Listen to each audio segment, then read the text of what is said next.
Assalamualaikum warahmatullahi wabarakatuh.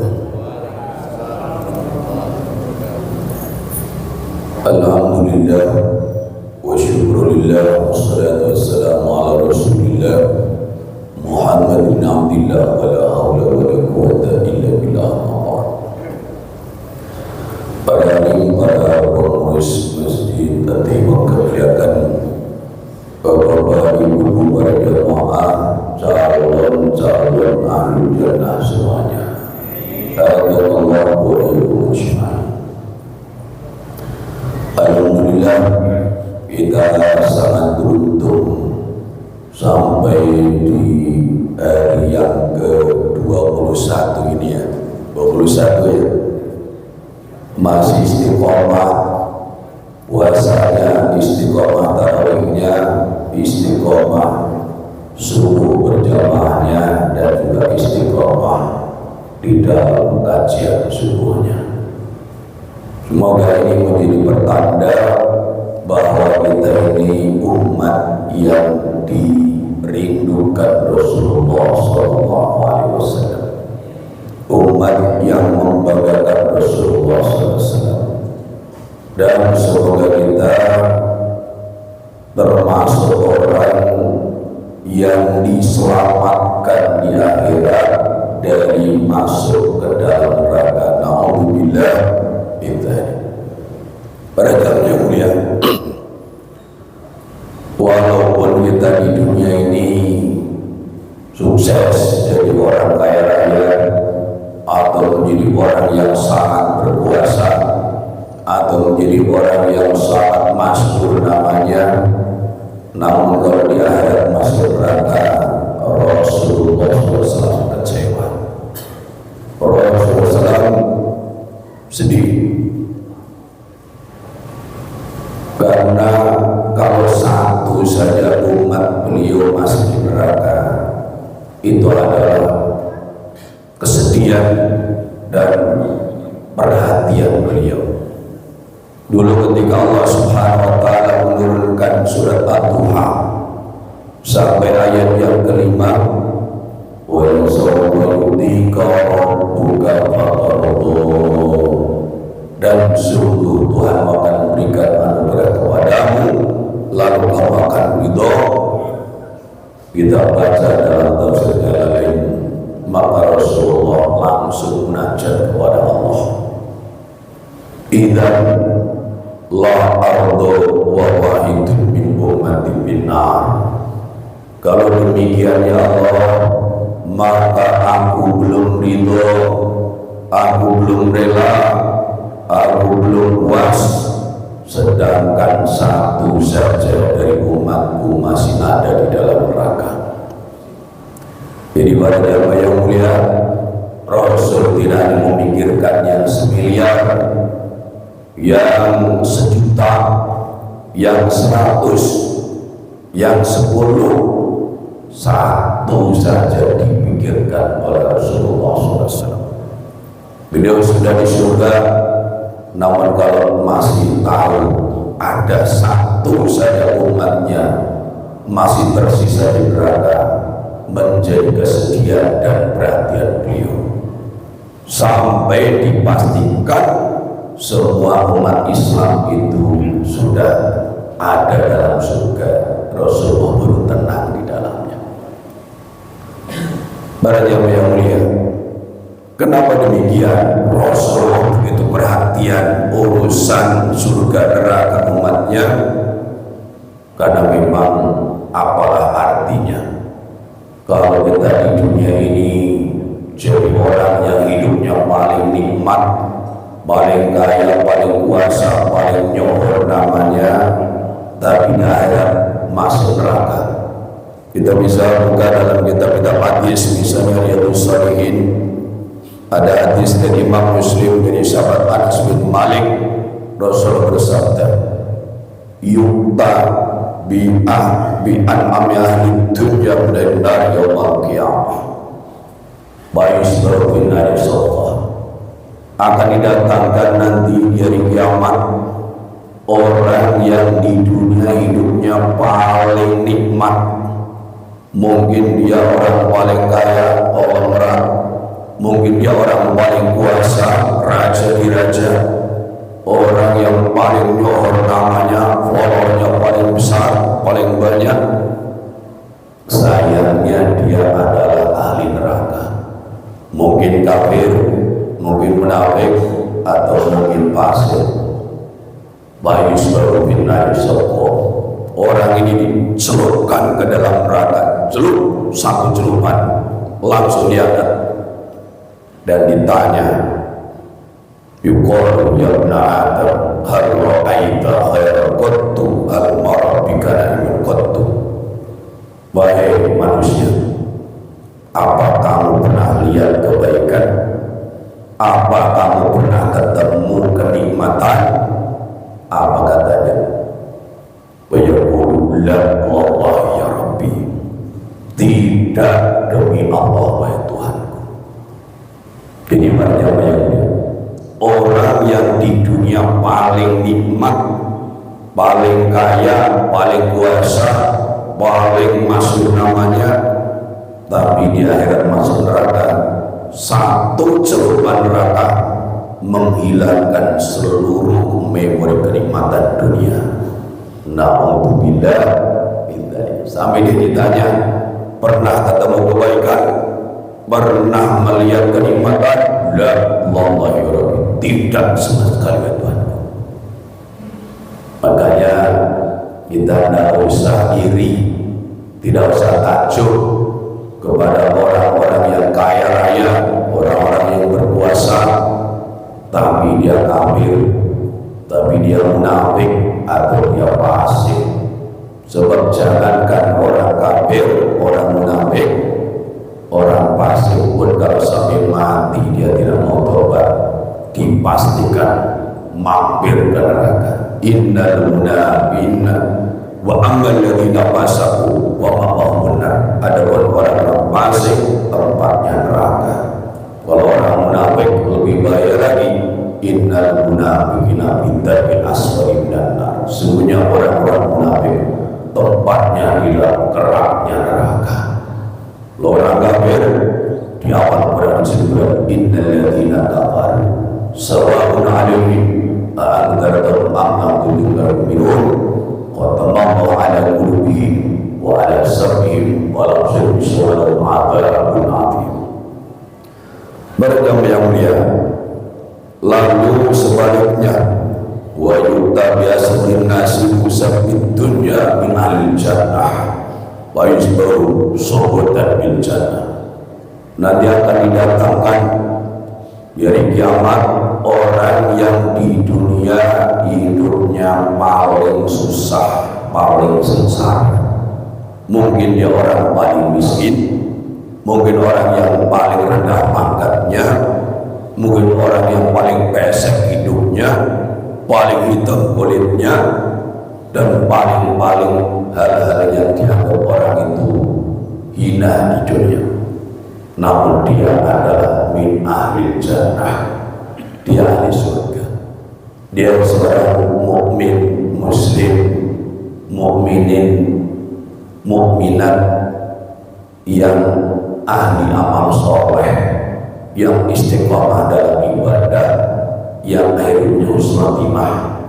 Lalu ia dicelupkan ke dalam surga, celup langsung diangkat. Lalu ia ditanya, ya ibna Adam hal ra'aita bu'san qattu al-mara bika sittatul qattu.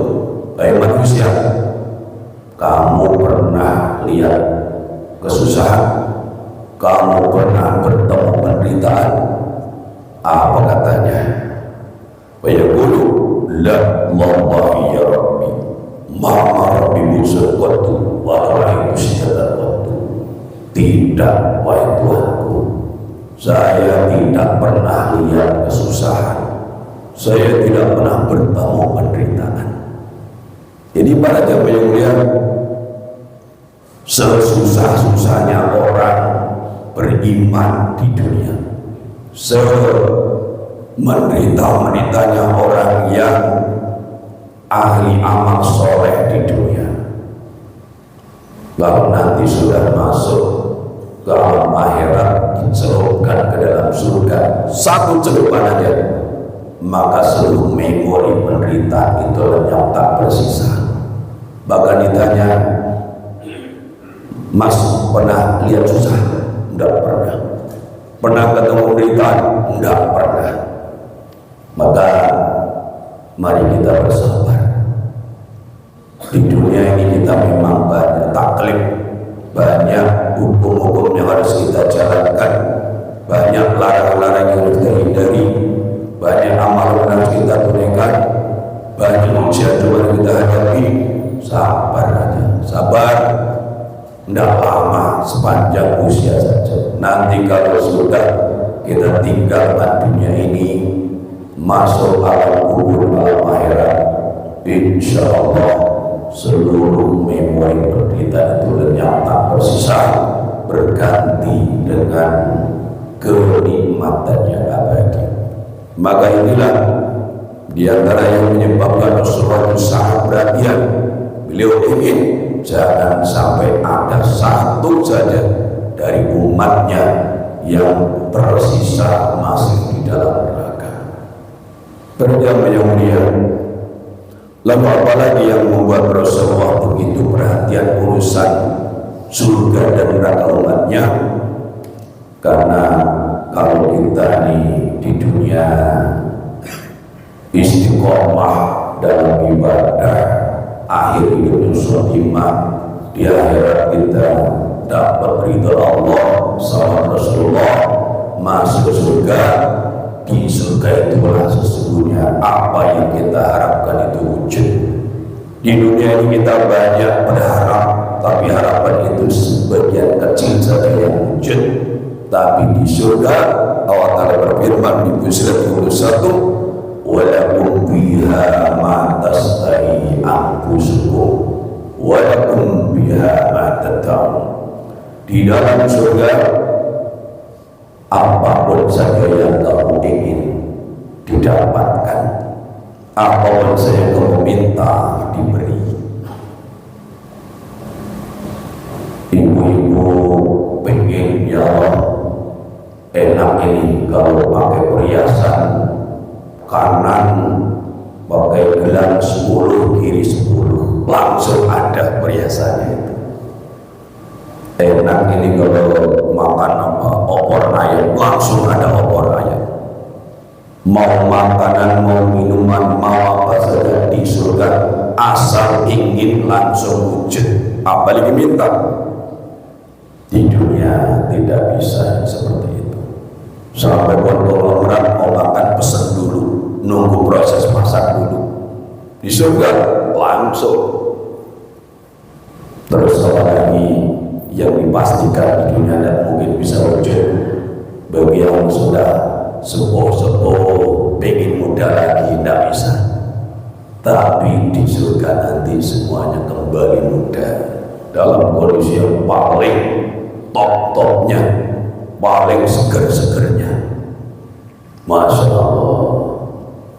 Ini bapak-bapak di dunia kadang-kadang baru bercanda jadi masalah, pengen nambah istri belum berani, jagoan sekalipun belum tentu berani. Tapi di surga insya Allah bapak akan dijodohkan dengan banyak sekali bidadari. Loh, istrinya bagaimana? Istrinya akan jadi permaisurinya di istana surga. Kau ada yang amin ya? Amin ya rabbal alamin. Masya Allah. Nah, para jamaah yang mulia, ada lagi yang lebih penting dari itu. Kenapa Rasulullah sangat memperhatikan masalah surganya umat?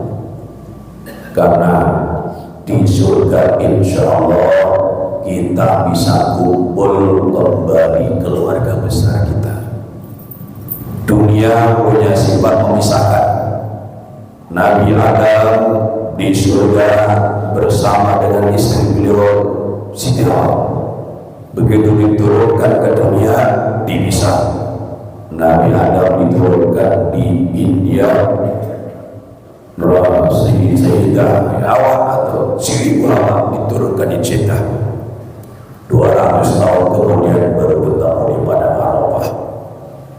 Setelah berulama di dunia, punya anak cucunya tinggalnya di seluruh penjuru dunia, terpisah satu dengan yang lainnya.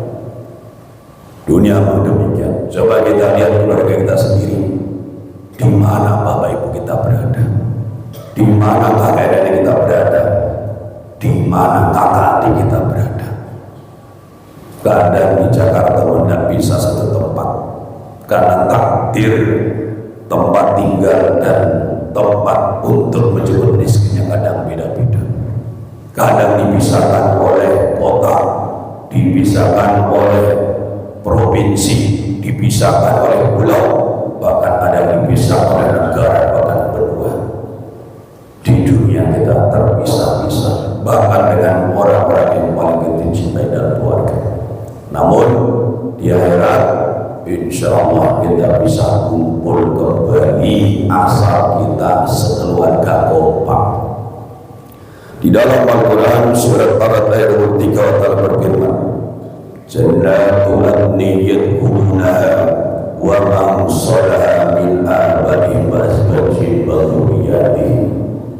Penghuni surga Aden itu mereka akan masuk ke dalam surga Aden disertai oleh orang-orang tua mereka, oleh pasangan-pasangan hidup mereka, oleh keturunan mereka. Jadi para jemaah yang mulia, kalau dalam keluarga ini kita kompak, kita jaga kebersamaan, katakan kepada keluarga kita, ya wahai istri dan anak-anak, kita kompak nih, keluarga kita menjadi keluarga dunia sampai surga. Jangan sampai ada yang meninggalkan ibadah-ibadah fardu, perjuangkan ibadah-ibadah sunnah agar kita semuanya bersama dari dunia sampai surga. Kalau kita sudah di surga, walaupun beda-beda derajat surganya, insya Allah pada waktunya bisa dikumpulkan di satu tempat. Di tempat yang mana?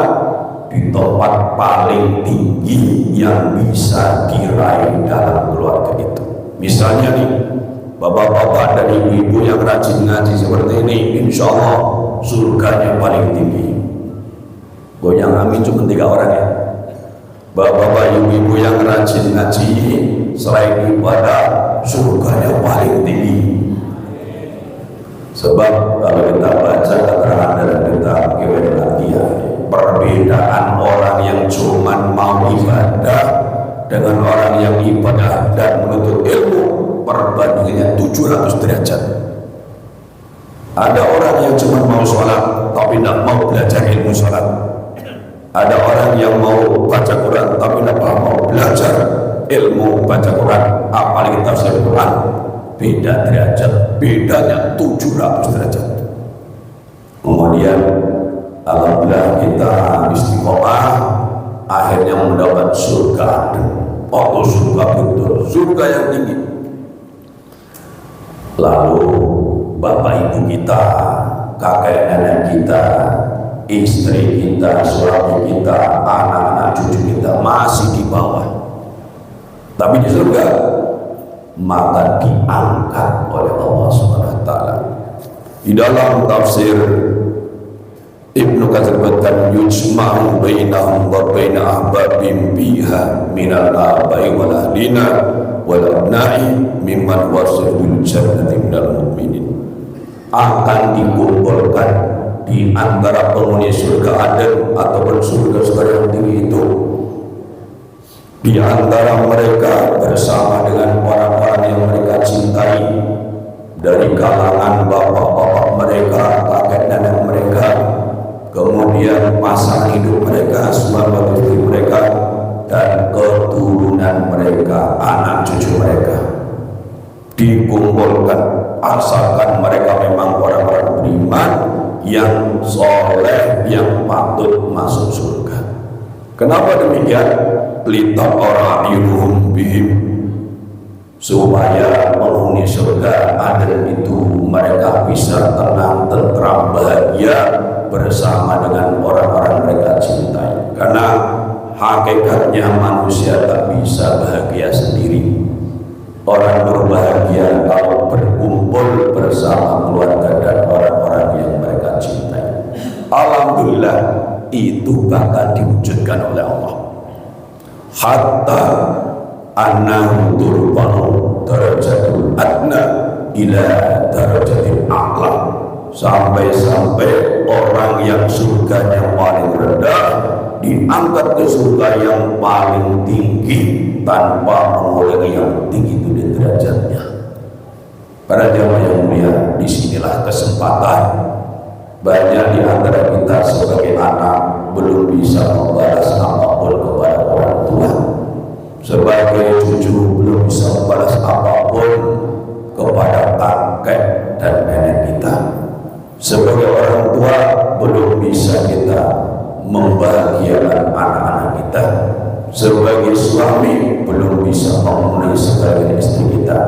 Tapi nanti kalau kita di surga bisa mencapai surga yang tertinggi, disitulah kita bisa angkat harkat martabat derajat orang-orang tua kita, kemudian pasangan hidup kita dan keturunan kita di dalam kenikmatan dan kemuliaan yang abadi dalam surga dan ridhonya Allah Subhanahu wa taala.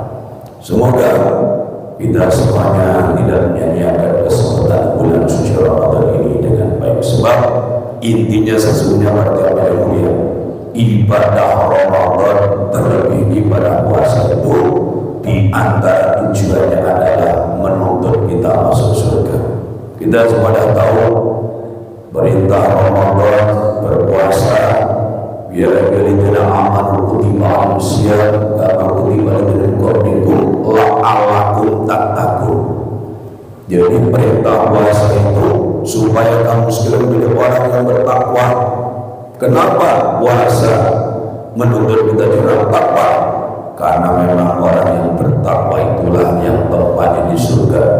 Di dalam Al-Quran di antaranya wakala berfirman di surat Al-Qamar ayat 24, innal muttaqina fi jannatin wa nahar, sesungguhnya orang-orang yang bertakwa tempatnya di dalam surga, di dalam taman-taman dan sungai-sungai yang mengalir di dalamnya.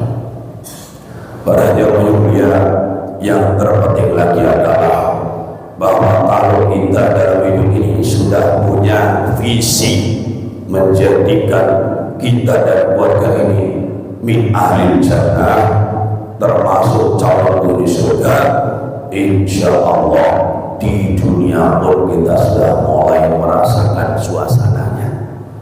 Orang kalau mikirin surganya dan melindungi diri dari neraka, di dunia sudah jadi orang yang baik, yang bertakwa, yang berakhlak mulia, yang ifah. Tapi coba orang yang tak perlu surga neraka di dunia dan pakai hukum, apa yang terjadi? Kita sekarang lihat di sosial media, di koran-koran, di TV, gara-gara dan mikirin akhirat di dunia jadi pengusaha, jadi pejabat, korupsi, apa yang terjadi? Belum sampai akhirat dunia sudah susah, sudah malu. Tangkap KPK pakai rompi warna orange, masuk berita. Sebelumnya dikenal sebagai orang kaya raya, punya jet pribadi dan sebagainya. Tahu-tahu tangkap KPK, naudzubillah min dzalik. Tidak usah kedua akhirat, dunia sudah susah, sudah malu. Tapi orang-orang yang punya cita-cita masuk surga, di dunia dia menjaga diri dia yang haram, bahkan yang subhat, berakhlak mulia, kemudian manfaat hidupnya, insya Allah sebelum surga dia sudah mulai merasakan suasana surga dunia. Semoga Allah SWT membimbing kita semuanya agar istiqomah menjadi ahlul jannah. Amin ya rabbal alamin. Terima kasih atas kebersamaannya.